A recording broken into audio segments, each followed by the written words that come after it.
एमपीएससीच्या अन्न व औषध प्रशासनाच्या औषध निरीक्षक गट ब पदाची संपूर्ण भरती प्रक्रिया रद्द. परीक्षेतील गैरप्रकार उघडकीस. लवकरच फेरपरीक्षा होणार. पुण्यातील आदिवासी विद्यार्थ्यांचं आंदोलन सुरूच. वसतिगृहांमध्ये प्रवेशासाठी 30 वर्षांची वयोमर्यादा रद्द करण्याची सरकारची घोषणा. मात्र इतर मागण्यांवर आंदोलक ठाम.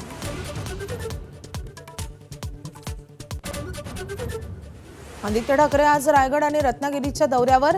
मुंबई गोवा महामार्गावरील माणगाव बायपासच्या कामाची पाहणी करणार. लोटे एमआयडीसीतल्या समस्या जाणून घेणार. मुंबईत कंत्राटदार गजानन देवकातेंची आत्महत्या. बिल थकल्यानं वर्षभरापूर्वी लिहिलं होतं कार्यकारी अभियंत्यांना पत्र. बिलासाठी 10 वेळा चक्कर मारावी लागत असल्याचा पत्रात उल्लेख. इस्लामाबादमध्ये प्रसूतिगृहाला लागलेल्या भीषण आगीत 15 बाळांचा होरपळून मृत्यू. पाकिस्तान इन्स्टिट्यूट ऑफ मेडिकल सायन्सच्या हॉस्पिटलमध्ये लागली आग. सकाळी 7 वाजता लागलेल्या आगीचं कारण मात्र अज्ञात. रस्त्यावरच अर्धवट प्रसूती प्रकरणात बुलढाण्यातील रुग्णालय कर्मचाऱ्यांनी संवेदनशीलता दाखवली नाही.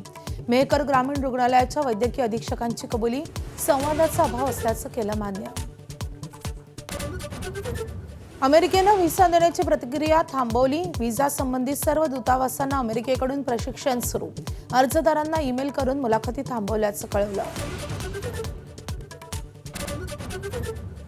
अभिनेत्री कृती सॅनॉनची वादग्रस्त जाहिरात हटवली. जाहिरातीवरून कृती झाली होती ट्रोल. महिलेच्या अभिव्यक्तीवरून ट्रोल करणं थांबवा. राहुल गांधींची पोस्ट तर कंगना रनौतची टीका.